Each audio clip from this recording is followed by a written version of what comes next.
Pues muchas gracias. Quería, en primer lugar, agradecer al Consejo Superior de Colegios de Arquitectos de España la invitación y me han pedido que hable sobre la arquitectura, la ciudad del futuro y hablemos más mezclando la experiencia que tuve cuando fui arquitecto jefe del Ayuntamiento de Barcelona con otras investigaciones que hemos hecho y los proyectos que estamos haciendo ahora.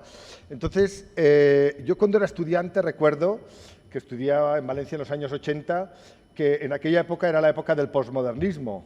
Y entonces teníamos profesores que nos hacían estudiar arquitectura posmoderna, etcétera, al mismo tiempo que leíamos a Le Corbusier y a Mies, lo cual era como muy contradictorio, ¿no? Entonces, siempre pensé que qué pena no haber vivido una revolución, porque si estuviéramos en medio de la revolución podíamos hacer algo y estábamos algo innovador, estábamos en un momento claramente conservador.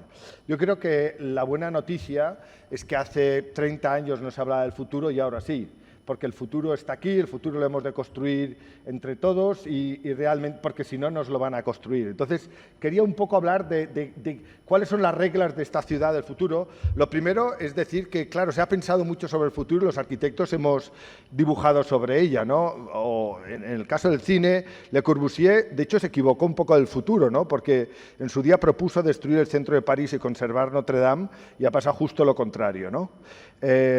Y luego, Frank Lloyd Wright, de hecho, propuso hacer una ciudad agrícola y también en parte se equivocó, pero dibujaba el coche volador que según cómo llegará en algún momento. También se habló de las ciudades en el espacio y ahora estamos viendo cómo hay movimientos de volver a la Luna, etcétera, incluso de ir a Marte. Pero lo más inquietante es que alguien pensó en la ciudad de las corporaciones, en Blade Runner, donde la ciudad del futuro, que por cierto es de este año, en 1985 se pensó el 2019 que este es el año de Blade Runner y en aquel momento nos decían que el mundo estaría dirigido por corporaciones y hoy vimos que en parte algo así está pasando, ¿no? Por lo tanto, más que la forma de la ciudad era cómo funcionaba la ciudad. Quería referirme un momento porque esta mañana se ha enseñado una fotografía como esta para hablar de la educación.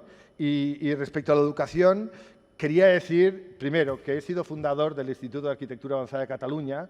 Nos inspiramos en el Berlage Institut, que, como sabéis, es un instituto creado en Holanda para hacer solo másters y donde la educación está orientada a gente de todo el mundo, en parte inspirado también por el Architectural Association, y básicamente allí entendimos que no podíamos enseñar así, que es como se sigue enseñando todavía en muchas escuelas de arquitectura en España, donde un profesor venía, te decía lo que estaba bien, estaba mal, te ibas a tu casa, dibujabas, volvías a dibujar, ibas a volver a enseñarlo, etcétera, etcétera.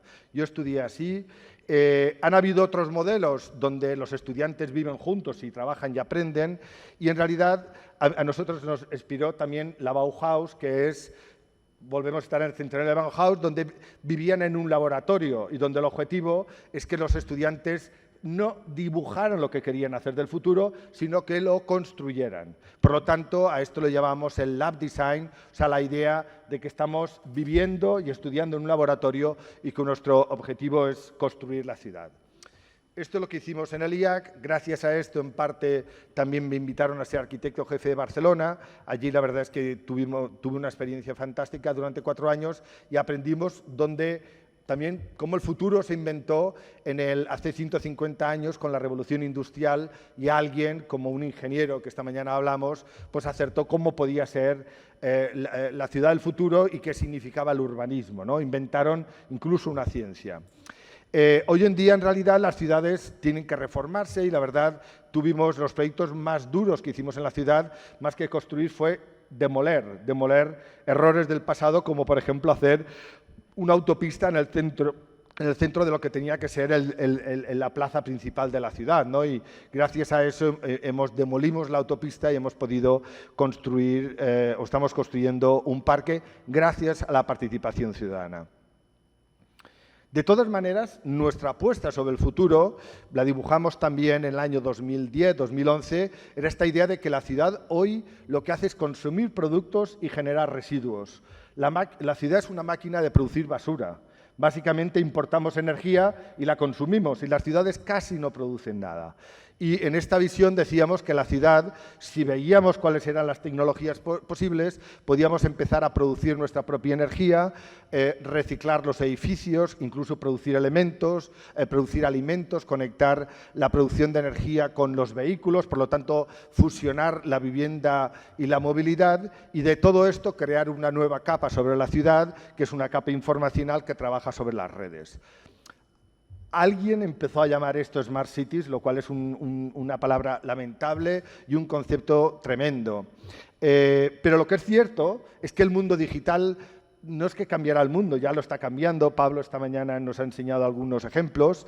Y yo creo que uno de los retos de los arquitectos es, en el fondo, adelantarse al futuro y también utilizar los nuevos materiales que tenemos a nuestro alcance. Me ha preocupado cuando la estudiante esta mañana decía, y queremos aprender más sostenibilidad. No, es que no queremos aprender. Es que, básicamente, o lideramos el proceso o nos despedirán directamente.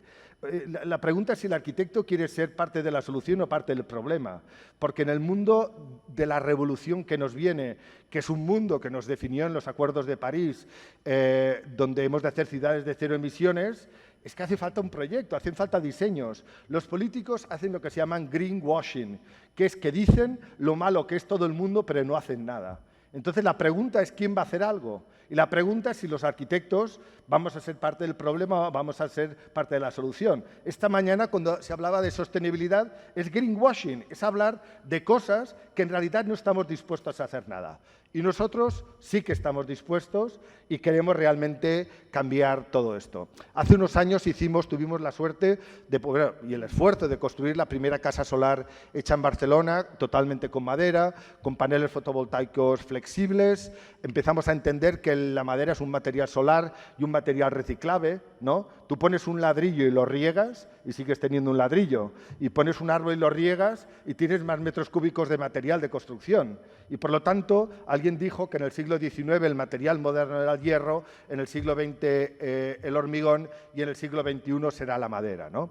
Y todo esto nos ha llevado, aquí hay algunos ejemplos de prototipos que hemos hecho, nos llevó hace unos años desde el instituto a desarrollar un proyecto. Barcelona es esto, pero también es esto. La Barcelona Real es un área metropolitana donde en su centro hay un parque natural y allí establecimos un laboratorio que se llama Valldaura, este lugar, y el objetivo es aprender a cómo vivir de manera autosuficiente, cómo producir nuestros alimentos, nuestros productos y el 100% de la energía. Y hemos aprendido en este proceso que si nosotros cogemos un árbol y lo cortamos, estamos trabajando con el sector primario.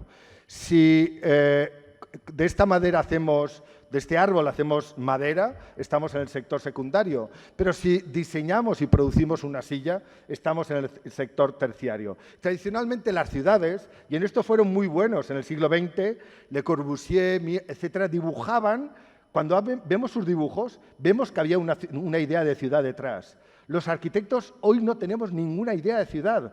Somos gestores de los promotores inmobiliarios y, por cierto, nos quejamos de lo malos que son. Pero, en realidad, para inventar el futuro tendremos que hacer algún dibujo. Y, por lo tanto, lo que nosotros nos preguntamos con estos edificios de madera que estamos trabajando, con la idea de producir energía de nuestro bosque, de producir alimentos en nuestro entorno, la pregunta es ¿qué tipo de ciudad estamos haciendo? ¿Cómo se llama a un lugar donde en realidad lo mezclamos todo, donde un lugar o una ciudad que produce materia prima, sea de un bosque o sea del reciclaje, donde la transformamos en material industrial, donde diseñamos y donde producimos conocimiento y donde esto lo aplicamos a las cosas, a los alimentos o a la energía?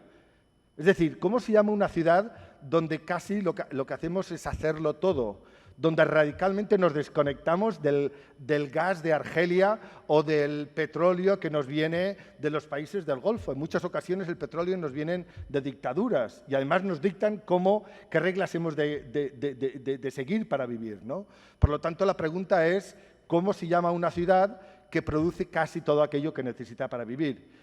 Si hiciéramos ciudades así, los ciudadanos serían ricos. Básicamente, en los barrios más pobres de Barcelona, el 50% de los jóvenes están desempleados y el fin de semana se van a IKEA a comprarse una silla que han fabricado en China y, por lo tanto, siguen siendo más pobres nuestros jóvenes y los chinos son más ricos. O sea, la pregunta es, ¿por qué no los arquitectos nos dedicamos a liderar nuestro propio futuro, a liderar el proyecto de la ciudad? No solo somos espectadores esperando un buen cliente, ¿no? Yo lo que diría es, estos días, esto es la alarma de los 10 minutos, estos días pensaba, sabéis que Elon Musk ha hecho la empresa esta que se llama Tesla.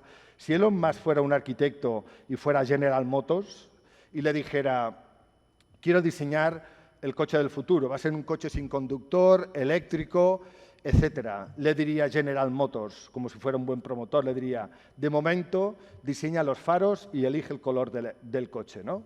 Esto es lo que nos pasa a los arquitectos, desgraciadamente, que hemos decidido estar en el lado más de la decoración que no de la decisión del proyecto. Y, por lo tanto, la pregunta, yo creo que habría que preguntarle a los jóvenes es ¿por qué no hay startups de arquitectos? ¿Por qué no hay emprendedores arquitectos? ¿Por qué no hay empresas de arquitectos que fabrican edificios de madera? Hoy hemos oído, realmente me ha sorprendido la endogamia de los arquitectos, donde toda la mesa, todos sus empleados eran arquitectos. Es una cosa tremenda, en realidad, porque el mundo en los restaurantes no solo hay cocineros y en los hospitales no solo hay médicos. Por lo tanto, los arquitectos tenemos que decidir si queremos seguir en el lado de la decoración o queremos seguir en el lado del liderazgo del proyecto, si somos parte del proyecto o parte de la solución. Yo, como podéis entender, apuesto por crear lo que llamamos the living economy, la economía de la vida, donde la economía de la ciudad del futuro sea vivir y ser todos ricos, no ser todos pobres, y poder trabajar en una escala metropolitana y hacer las ciudades, además, de paso más bellas. Gracias. Muchísimas gracias.